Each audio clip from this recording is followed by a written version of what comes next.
Hello experts. आज की video मेरी क्लासिक सीरीज की 17th वीडियो होने वाली है एंड आज की वीडियो में मैं ड्रॉ करने वाला हूँ बेंस फ्रैंकेनस्टाइन को।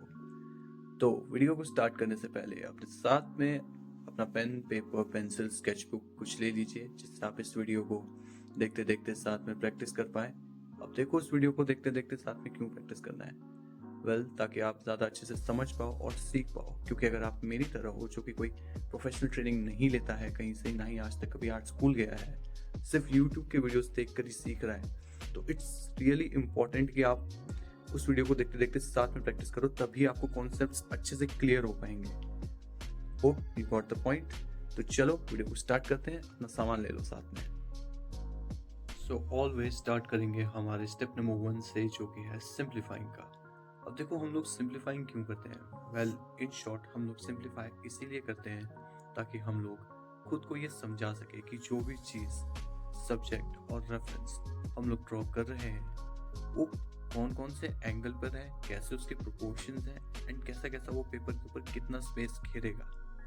ये सारी चीज़ की जजमेंट या फिर कह लो मेजरमेंट हम लोग पहले करते हैं। अब देखो ये चीज़ें पहले क्यों करती है? जिस तरह एक दर्जी कपड़े सिलने से पहले मेजरमेंट लेता है ना, बॉडी के कि कंधे कितने चौड़े हैं, कमर कितनी पतली है, फिर उसके बाद जाके वो कपड़ा सिलता है। तो सेम ड्राइंग में भी है, आप लोग पहले मेजरमेंट लेते हो चीज़ों का कि कौन सी चीज़ कहाँ पर कितनी कितनी जगह पे आएगी, कैसे कैसे एंगल में होगी और कैसे प्रोपोर्शन में होगी। देन आप उसके बाद उस चीज़ के ऊपर काम करना स्टार्ट कर सकते हो। अब देखो हम लोग सिंप्लीफाई करते कैसे हैं? बस सिंप्लीफाई करना ज़्यादा मुश्किल काम नहीं है, आप लोगों को पता ही है। सिंपली स्ट्रेट लाइंस खींचते रहो ऐसे, फिर यहाँ से यहाँ तक, फिर यहाँ से यहाँ तक। एक स्ट्रेट लाइन को खींच दो इस एंगल में, जिस तरह ये मेरी दाढ़ी यहाँ से दिख रही होगी ऐसे है ना इस एंगल में, तो इस एंगल में एक स्ट्रेट लाइन खींच दो ऐसे। कहने का मतलब ये है कि अपने रेफरेंस में जो भी कॉम्प्लेक्स चीज़ें हैं, कर्व लाइंस हैं या फिर जो भी अदर चीज़ें हैं, उन सबको इग्नोर करो और सिंपली एक स्ट्रेट लाइन खींच दो डायरेक्ट, जिससे आपको बस इतना पता लग जाए कि ये एंगल कैसा है। अगर ये बाल ड्रॉ कर रहे हो तो इन्हें भी स्ट्रेट लाइन में ब्रेक डाउन करो ताकि पता चले कि इनका फ्लो कैसा है, इनका एंगल कैसा है। अब देखो एंगल और फ्लो का पता चलना ना बहुत ज़्यादा ज़रूरी होता है, बिकॉज एक स्केच की जान होता है उसका फ्लो और एंगल। अगर आप लेट्स से फॉर एग्जांपल, जैसे कि अभी हम लोग कैरेक्टर ड्रॉ कर रहे हैं, ठीक है, बेंस का फ्रैंकेनस्टाइन है, तो अगर इस कैरेक्टर का हमने फ्लो थोड़ा सा भी अगर ख़राब कर दिया या फिर किसी भी कैरेक्टर का अगर आप फ्लो ख़राब कर दोगे तो आपके स्केच में वो वाली बात नहीं आएगी, ना ही इसको देख के कोई बोल सकता है कि यार ये जो चीज़ तू बना रहा था ये वैसी ही बनी है जैसा तू इसे बना रहा था। समझ रहे हो? एक फील आना चाहिए आपके स्केच को देख के कि नहीं, जो चीज़ मैं ड्रॉ कर रहा हूँ उस चीज़ का फील आ रहा है मुझे अपने ड्राइंग में, लग रहा है कि नहीं मैं यही चीज़ ड्रॉ कर रहा हूँ। समझ रहे हो? उसे कहते हैं प्रोफेशनलिज्म। तो always remember step number 1, simplifying is really important. मैं अपने हर वीडियो में कहता रहता हूँ कि स्टार्ट ओवर फिनिश।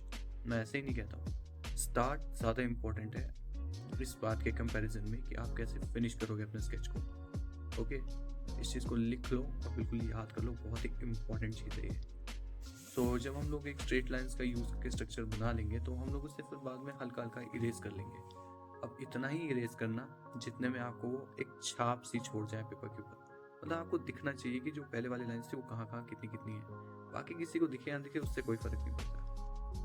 अब देखो हल्का हल्का इरेज क्यों करना है? वेल हल्का हल्का इरेज इसीलिए करना होता है क्योंकि अगर हम लोग डायरेक्टली इस चीज़ के ऊपर धीरे धीरे सारी चीज़ें ऐड करना स्टार्ट करेंगे like curves, eyes and all the other stuff, तो होगा ये कि हम लोग बहुत ज़्यादा कंफ्यूज हो जाएंगे।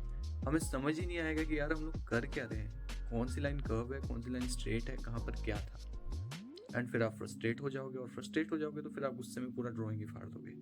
तो इस चीज़ को अवॉइड करने के लिए हल्का हल्का इरेज कर दिया, देन उसके ऊपर आराम से काम किया। इससे होता ये है कि बहुत क्लैरिटी मिलती है और इजीली हम लोग डिटेल्स ऐड कर पाते हैं, ज़्यादा प्रॉब्लम नहीं आती है डिटेलिंग करने में। एंड इसी के साथ हम लोग आ जाते हैं अपने सेकंड स्टेप पे, जो कि है डिटेलिंग। अब देखो नॉर्मली तो मैं डिटेलिंग में यही बोलता रहता हूँ कि सिंपली एक डिटेल पे फोकस करो और आराम आराम से ड्रॉ करना, बट अब मैं सीरियसली कुछ चीज़ बोलना चाहूँगा, बिकॉज ये जो फ्रैंकेनस्टाइन था ना ये बहुत ही ज़्यादा टफ था यार इसकी डिटेलिंग करना। लाइक अब तक मैंने जितनी भी वीडियोस बनाई ना बेन 10 क्लासिक सीरीज़ के ऊपर, जो भी मैंने एलियंस ड्रॉ किए, उनमें सबसे ज़्यादा टाइम इसी कैरेक्टर को बनाने में लगा एंड इसीलिए इस वीडियो की स्पीड दूसरी वीडियोस के मुकाबले में सबसे ज़्यादा तेज़ है।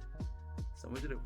मतलब बहुत मेहनत लगी है। तो इसकी डिटेलिंग में अगर आप कंफ्यूज हो जाओगे तो ज़्यादा कंफ्यूज मत होना, बस सिंपली याद रखना कि पहले आपने 2D शेप्स खींचे थे और फिर आप 3D कर रहे हो इन चीज़ों को, और जो डिटेल है उन्हें बहुत ही आराम से भरना। अगर समझ ना आए कि कैसे कैसे मैं डिटेल भर रहा हूँ तो सिंपली पहले उस चीज़ की शेप को देखना कि शेप कैसा है, देन ये देखना कि उस शेप का 3D मॉडल कैसा होता है। जैसे एक फॉर एग्जांपल एक जो स्क्वायर होता है, स्क्वायर का 3D वर्जन क्या होता है, एक क्यूब, समझ रहे हो? इस तरीके से इमेजिन करना ताकि आप लोगों को डिटेलिंग भरने में कोई खास प्रॉब्लम का सामना ना करना पड़े, आप इजीली ड्रॉ कर पाओ।